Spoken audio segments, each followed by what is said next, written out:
Vou compartilhar uma palavra com vocês. Muito feliz de estar nesta casa, abençoada, por certo, porque são pessoas do tempo em que havia temor a Deus, havia muito temor a Deus. E isso é exemplar para as gerações novas, para todos nós. Eu não sou de uma geração tão nova, mas para todos nós é um exemplo que Deus tem muito em conta. A abertura da casa, a vontade de ter um momento de adoração, de louvor, de meditação na palavra de Deus. Eu acredito que os irmãos também fazem o mesmo com certas denominações, com certas igrejas. Está tudo bem, está tudo bem. Quanto mais Deus temos em casa, melhor é. Então não temos que ter nenhum tipo de prejuízo. E eu me sinto muito feliz de estar com vocês, podendo ter um público tão lindo, tão maravilhoso, tão maduro e também simples. Nós não precisamos púlpito, não precisamos templo, não precisamos uma roupa clerical, não precisamos nada. Nós temos Deus e vocês também têm Deus, portanto nós podemos ter comunhão em Deus sem nenhum tipo de problema, de barreira. Eu peço os que têm Bíblia a abrir em Hebreus capítulo 12.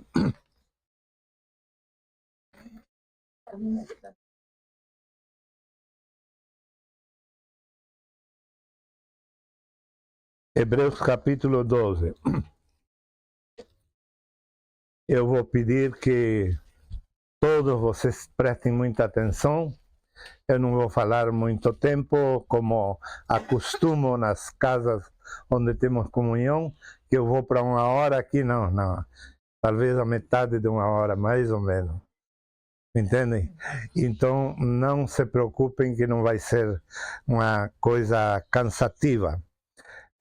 Até porque talvez vocês não estejam acostumados a ter uma palestra em casa, não?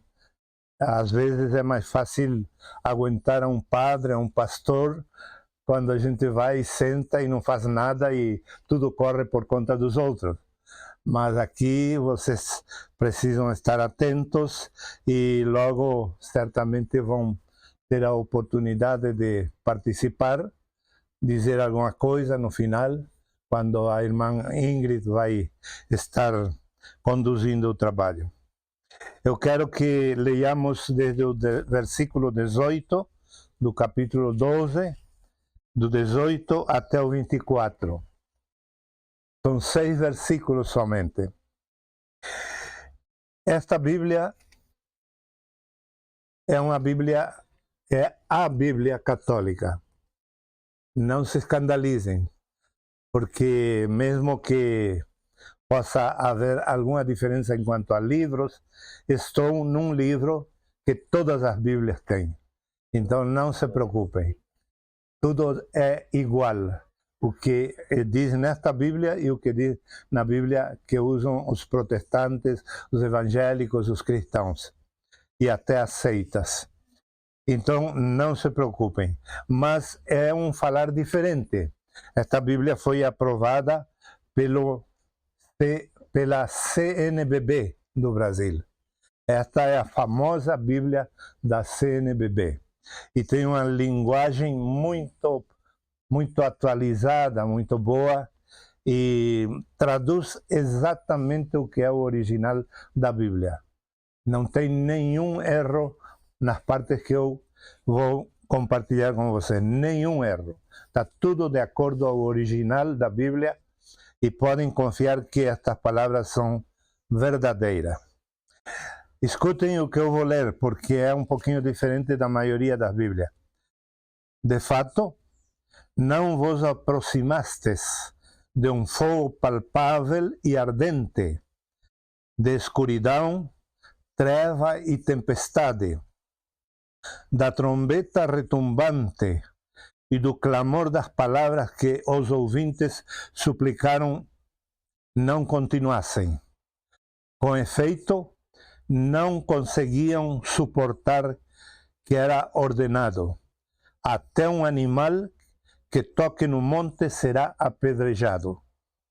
O espetáculo era tão medonho que Moisés disse: estou apavorado e tremendo.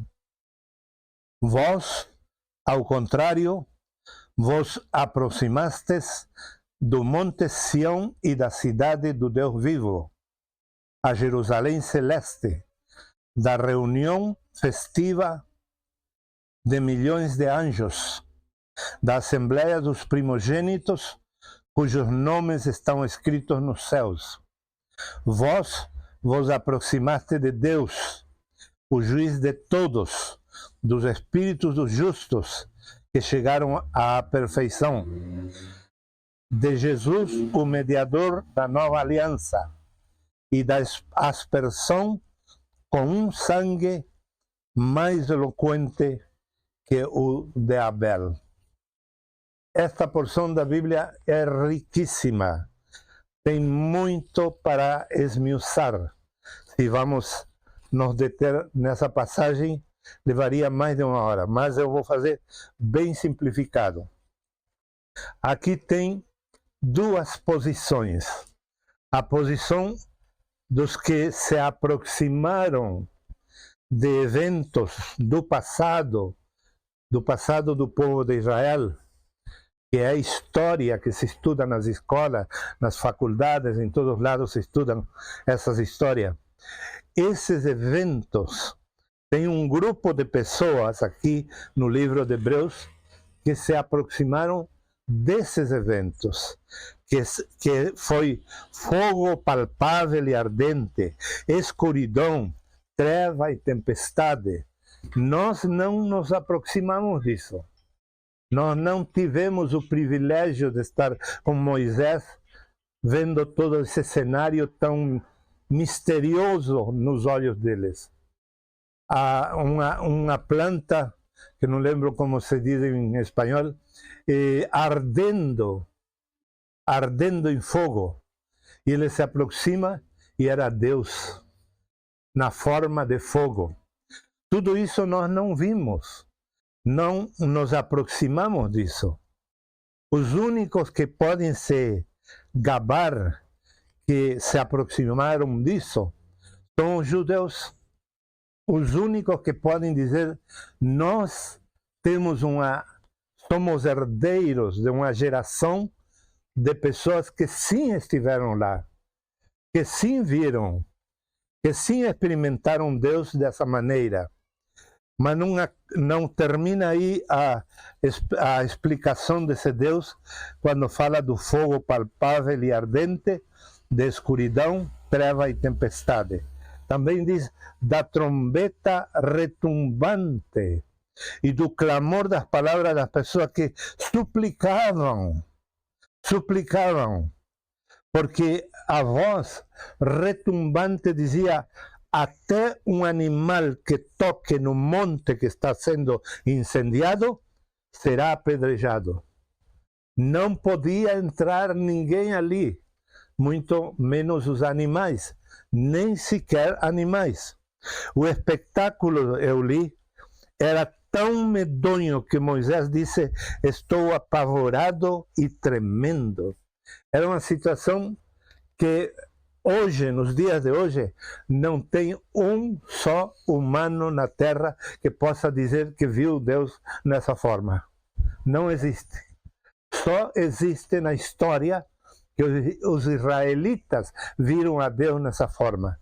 Nós nunca nos aproximamos disso. Nunca. Nem temos como chegar a um mínimo dessa experiência, porque Deus se manifestou assim aos israelitas, mas a nós se manifesta de outra maneira. Já vamos ver, bem diferente. Esse é um grupo de pessoas. Agora vem o outro grupo. Vós, porém, vos aproximaste, diz o texto. Vós não vos aproximaste como os judeus. Nós não tivemos uma aproximação de chegar perto sequer de tudo isso que os judeus viveram. Mas nós sim chegamos perto do que os judeus nunca viveram. E que foi dado a nós esse privilégio de chegar perto de algo que eles desconhecem. Quando Jesus veio à Terra, um mínimo de judeus se converteu a ele. Um mínimo de judeus creu que ele era o Messias. A maioria rechaçou a Deus em Cristo. Rechaçou. Por isso o texto diz: vocês são privilegiados, porque vocês se aproximaram de algo muito maior que aquela manifestação de Deus. Qual é a manifestação de Deus hoje?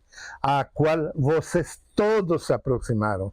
Tenho certeza que desde aqui até aqui, todos vocês, não fica nenhum de vocês que possam dizer: eu não conheço algo disso. Todos vocês conheceram a Deus, pelo menos um pouquinho, nesta forma de se apresentar de Deus neste tempo. Qual é a forma dele se apresentar agora?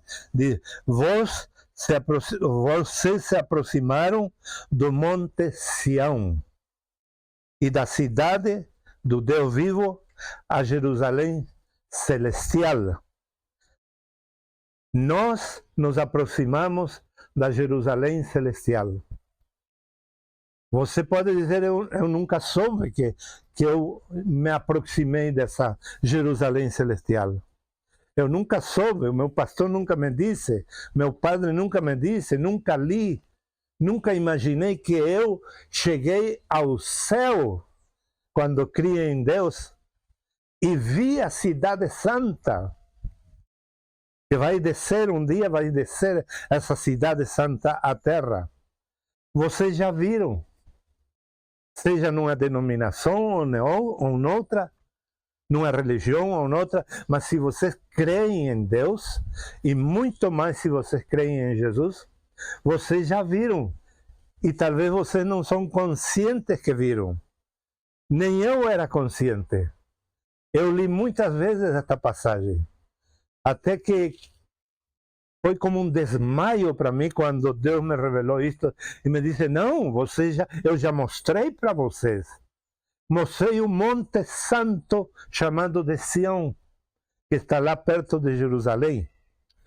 E os judeus se gabam, se elogiam, porque eles têm a Jerusalém material, terrena, e eles dizem que todo o mundo, direta ou indiretamente, estão dizendo: todo o mundo tem que ser judeu ou judaico, porque senão não desfruta do Deus que mora em Jerusalém, lá em Israel.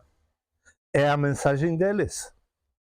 E eles se elogiam por isso, porque eles são donos do lugar onde Deus se manifesta e mora. Mora em Jerusalém, na tipologia do Antigo Testamento. Mas não só isso. O Monte de Sião era o lugar onde Deus descia e se manifestava, se revelava. De que maneira Deus se revelava? Deus se revelava no Monte de Sião, lá perto de Jerusalém, não de uma maneira escancarada, que as pessoas fossem fazer peregrinação ao Monte de Sião e lá iam se encontrar com Jesus. Não, a manifestação de Deus no Monte Sião era como a fresta de uma porta. Deus somente, no Monte Sião, ele somente mostrava por uma fresta, ele se mostrava. E os judeus achavam que isso era o máximo. Todas as manifestações de Deus do Antigo Testamento foi no Monte Sião. Por isso eles colocaram um muro, cercaram lá e ninguém podia chegar até o dia de hoje. Ninguém pode chegar. Podem ir turistas, porque vão pagar. Vão pagar para ir a ver esse Monte Sião. Mas isso foi uma manifestação de Deus, como eu já disse, como um se mostrar Deus através de uma fresta. mais nada. Deus se mostrou para os humanos minimamente. E eles já se acham donos desse Deus. Se acham donos. E os bobalhões dos evangélicos que não são convertidos de coração pagam para ir fazer caminhada até esse monte. Pagam para estar naquele lugar. E vêm com fotos. E vêm chorando, dizendo: estive no lugar onde Deus se manifestou. Mas tem um lugar maior que aquele lugar que Deus se manifesta. É o coração do homem. Amém. O coração humano é muito maior que o monte de Sião. Ele é todo dia. Todos os dias, a qualquer hora Deus se manifesta. Não precisamos ir lá. Por quê? Porque Deus mora aqui. A Jerusalém está aqui. Jerusalém celestial, não a material. Deus não mora mais numa Jerusalém material, em Israel. Ele mora num coração crente, que crê nele, que abriu-se a ele. Então ele é um elemento espiritual dentro de nós. E o Monte Sião é uma experiência espiritual para nós, porque nós temos Deus que se aparece para nós no nosso coração e na nossa mente a qualquer hora, em qualquer momento, em qualquer lugar. Então não precisamos daquele Monte Sião. Por isso que aqui está dizendo: vocês não viram aquilo, como Deus se manifestou, mas estão vendo algo maior. Talvez vocês nem perceberam que vocês são mais importantes que os judeus, mais agraciados que eles. Por quê? Porque vocês têm a Jerusalém dentro de si, vocês têm o Monte Sião dentro de si. Em uma passagem da Bíblia, Jesus disse, em Atos capítulo 17, ele diz que ele não mora em templos feitos por mãos humanas. Ele não, o templo humano, o templo material, para Deus não é nada. Ele não consagra esse lugar. Para ele não é santo esse lugar. É santo o teu coração, o meu coração, o nosso coração. É isso que Deus quer, que nosso coração seja dele. Porque sendo o coração dele, então ele prescinde desses templos. Porque muitas vezes ele tem que aparecer lá em alguma pessoa, pelo menos em alguma pessoa iluminada do grupo, da denominação da igreja. Por quê? Porque tem alguns lá mais consagrados. Mas quando os crentes se retiram do templo, é quatro paredes como qualquer outra. Não tem nenhum poder de santidade esse lugar. Está na Bíblia. Então, veja, tem pessoas indo ao monte para orar, pensando que lá vai ser algo especial, grandioso, glorioso, a presença de Deus.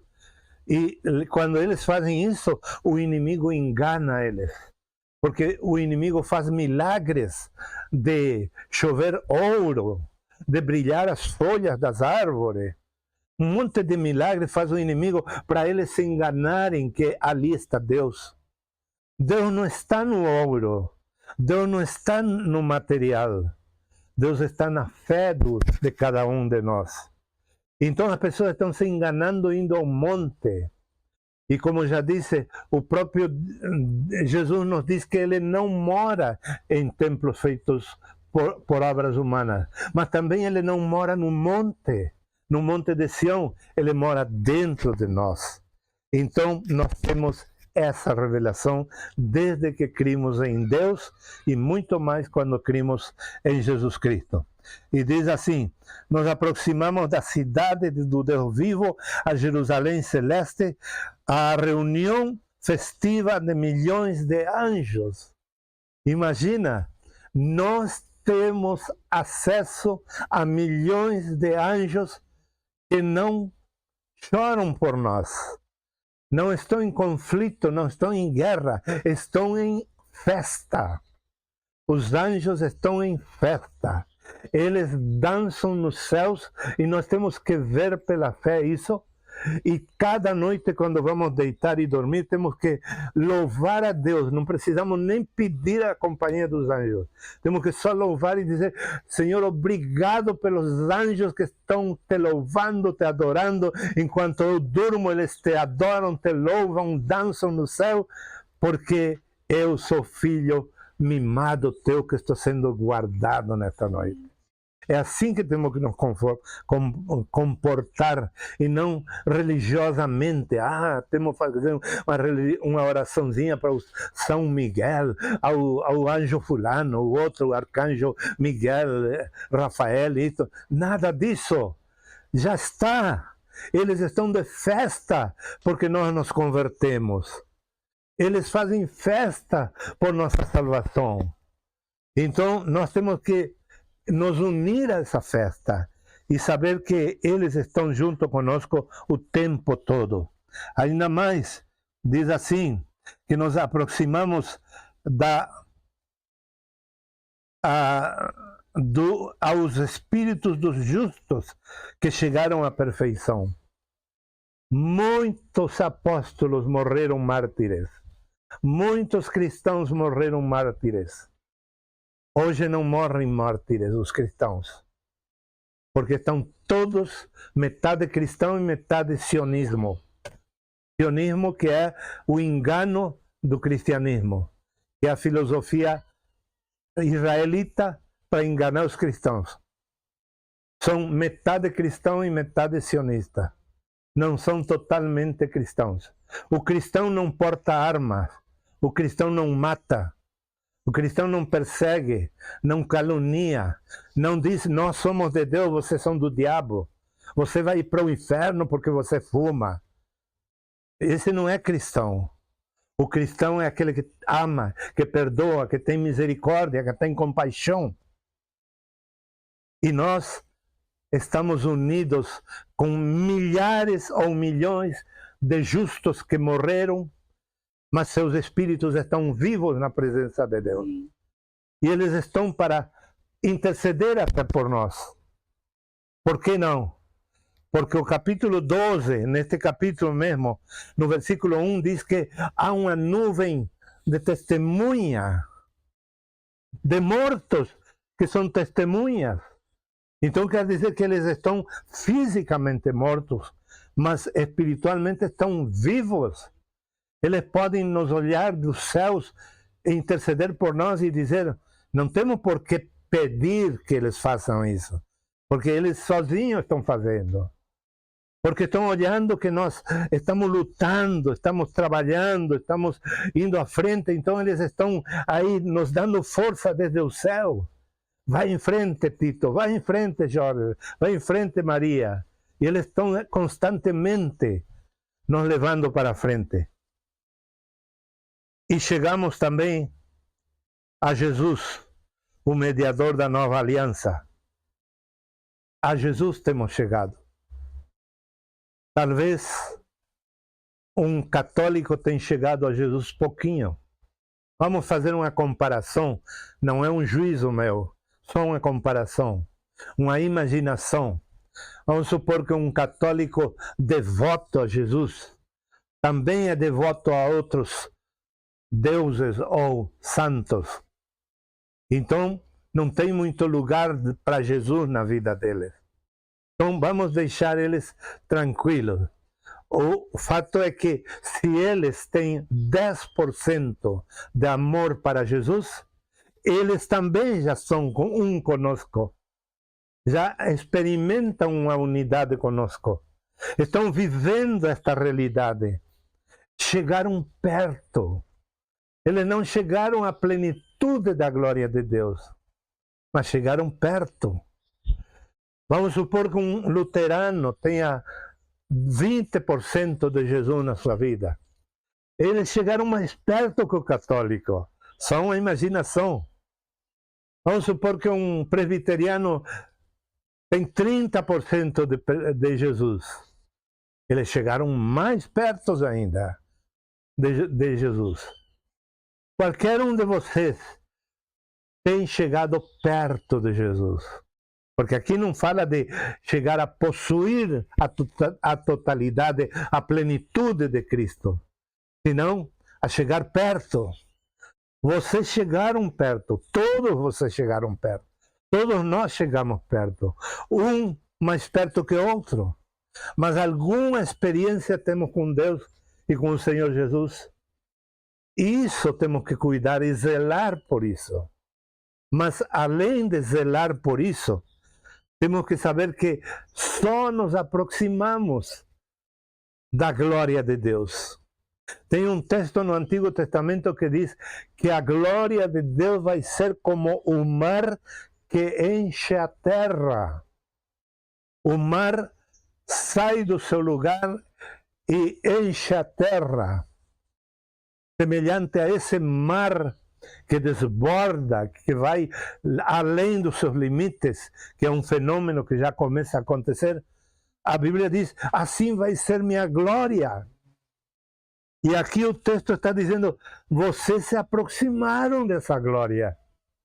O católico até uma medida, o luterano até outra medida, o pentecostal até outra medida. Cada um de vocês tem uma medida de aproximação a essa glória. Mas é só um chegar perto. Tem muito mais, infinitamente mais. Deus não cabe num... Como? Até a hora que ele chama. Pois é. Ele vai chamar. E Deus não cabe num templo. Um templo não entra nem a unha dele. Deus não cabe numa casinha consagrada para ele. Deus não cabe em nenhum lugar. Deus só se propôs caber no coração humano. Aleluia. Somente. Não tem outro lugar onde ele escolhesse para caber. Caber, digo certo? Deus não tem como caber nem sequer no território do planeta Terra.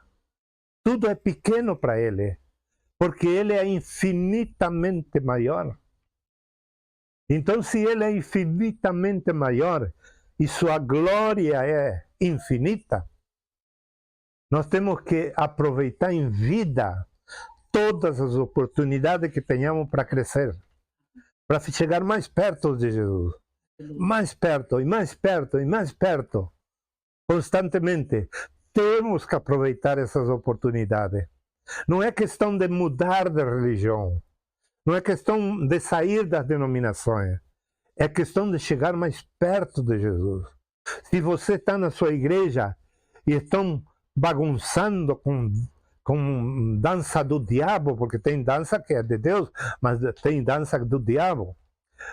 Se vocês estão numa igreja onde o homem brilha e não brilha Jesus, onde não há amor, onde não há solidariedade, onde há uma diferença entre ricos e pobres, onde extorquem você pelo dinheiro, procure avançar. Não estou dizendo de abandonar este lugar ou outro, senão procure avançar, porque Deus é infinitamente maior que tudo isso que estão nos apresentando. É infinitamente maior. Ninguém de nós pode guardar Deus e dizer, Deus é comigo e só em mim está, e mais ninguém. E mais ninguém. Por isso que essa fala política, nós somos de Deus, agora, e os outros são do diabo. Agora, ultimamente, quase todos os presidentes do mundo estão se convertendo a Cristo, estão voltando a Deus. Mentira, é só porque é a onda, porque ganha voto. É mentira, não se convertem não. O dinheiro os cega, o poder os cega. Talvez alguém sim pode se converter, por que não? Mas na maioria dos casos não é verdade. Então temos que ver que nós somos privilegiados. Amém. Muitas vezes um governante está mais perdido que uma dona de casa que sabe administrar bem sua casa. Muitas vezes, vocês mulheres administram melhor a casa que um presidente da nação. Por quê? Porque Deus está em vocês. Aleluia. Só que vocês chegaram pertinho, no começo da glória de Deus. Eu cheguei apenas no começo da glória de Deus. Eu experimentei Deus um monte na minha vida. Mas ainda é pouquinho. Eu não quero gastar os meus anos que fica de vida. Estou com 71, não sei quanto me fica. Eu digo anos, talvez não seja anos. Mas eu não quero gastar um só minuto em outra coisa mais que crescer nessa glória de Deus. Conhecendo a Deus, desfrutando de Deus, desfrutando da sua palavra. Porque o que eu não consegui em 71 anos, eu quero conseguir nos anos poucos que me ficam. Vocês não podem ser bobo como o mundo. Não podem se admitir ficar como bobo. Ah, eu tenho minha religião. Ah, eu creio a Deus. Eu vou domingo à missa, ao culto. Eu faço isso. Eu sou fiel no dízimo, isso, aquilo. Você pode fazer tudo isso. Você, talvez, em tudo isso, chegou perto de Deus. Mas Deus é infinito. Tem que procurar avançar. E o nosso trabalho que estamos fazendo nas casas é esse. Levar a palavra de Deus que muitas religiões que falam de Cristo não ensinam, não falam, não abrem o jogo, não revelam a verdade, até escondem a verdade, manipulam as almas e fazem tanto crime. E que quando um governo vem e diz, olha, vamos fazer uma PL, não? PL, sim, uma PL dos pastores das igrejas, eu aplaudo, porque está cheio de pecado. Em todos os lados está cheio de imundícia, de delinquência, de transgressão da lei. Tudo vestido de santo. Sim, porque é de Deus, é para Deus. Para Deus eu posso mentir. Para Deus eu posso... Tem até adultério que dizem, Deus me mandou. É incrível. É uma coisa safada realmente o que acontece. Então, termino aqui. Não se conformem com o que vocês têm. Não reneguem do que vocês têm. O conhecimento que vocês têm de Deus e de Jesus Cristo. O que vocês experimentaram da palavra de Deus, não joguem fora. Mas amem este livro. Leiam-o todos os dias. Todos os dias, mesmo que não entendam. Mas tem uma cura para o não entendimento. Orar. Dizer, Senhor, orem ao Espírito Santo. Aleluia. Orem, Espírito Santo, me revela, me mostra o que eu não estou entendendo. Peçam ao Espírito Santo e vocês vão ver coisa na palavra de Deus que vai revolucionar a vida de vocês. Que a gente leia, pode Eu não estou ouvindo. a gente pode falar, você não vai ler. A Deus é você falando com Ele também. Claro, sim, sim, sim. Então, meus queridos, Ler, né? meus queridos, Preciso saber ler. Pode dobrar o joelho e falar com Ele. É ali que Ele estuda. Quantas coisas que a gente às vezes está carregado de coisas. Você fala com Deus que te alivia. sim, Você dá um alívio para a gente. sim, amém, amém. Eu sei que eu me sinto assim. Sim, Eu acho que todo mundo, todas as pessoas que acreditam em Deus, ela recebe esse domínio aí de que a gente está no desespero. Às vezes. sim, sim. Então, aproveitando a saúde que vocês têm, Agradecer. usem da Bíblia, usem de orar mais, usem de ter reuniões como esta conosco, com alguns outros nas suas casas. Usem desses recursos que Deus está gratuitamente. O templo tem um custo, mas aqui não tem nenhum custo. Ainda nos dão que comer. servem uma mesa todas as vezes que nos reunimos. Aproveitem, não fiquem esperando os cuidados paliativos. Sabe o que é cuidados paliativos? É quando o enfermo em fase terminal de câncer ou AIDS ou qualquer outra enfermidade cruel está já para morrer, se chama medicina paliativa ou cuidados paliativos. Não esperem esse momento para ler a Bíblia, para orar, para ter uma reunião na sua casa, para telefonar e dizer, ora por mim. Telefonar para mim, para ela, para outras irmãs, a Ingrid, a Marli, a Erlita, e dizer, ó, eu estou com um problema, não quer contar, não conte, mas diz, ora por mim. Nós estamos só para isso, vivemos só para isso, eminentemente para isso. Então aproveitem as coisas que Deus tem dado para vocês, porque é muito triste que quando estamos na fase terminal, já para morrer, venham a nos ler a Bíblia e a orar por nós e a gente lembre, poxa, essa Bíblia que eu nunca li, tinha na casa guardada, nunca li. E agora, Deus, essa palavra que me leem, para mim é uma repreensão. Estou morrendo e me sinto mal de ouvir essa palavra, porque não dei, desculpem a expressão, bom, vou falar mais em português, não dei importância ao tempo que Deus me deu de vida, não dei importância às oportunidades que Deus me deu. Aproveitem, por favor. Amém. Amém.